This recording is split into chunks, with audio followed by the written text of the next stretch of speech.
Welcome to the Slop Farm. Enjoy the video. You start by confirming card type and device compatibility, SD, SDHC, or SDXC, because file system and capacity limits differ. Once done, power down unless your device says hot swap. This prevents corruption. Make sure the slot is clean and free of debris. Hold the card with labels facing the correct direction and gently push until you feel a click.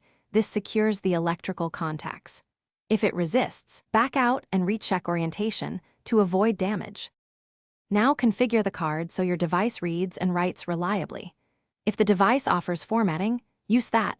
Otherwise, format to XFAT for cards over 32 GB or FAT32 for smaller ones. This ensures compatibility. Once formatted, create primary folders like DSIM or music to maintain organization and speed indexing. Also check the physical write protect switch. Set it off to copy files, then switch it on to prevent accidental deletes. These steps reduce errors and help the device cache and index files correctly. To finish, copy your files and then always eject the card using the device menu or operating system safe removal. This flushes caches and prevents corruption.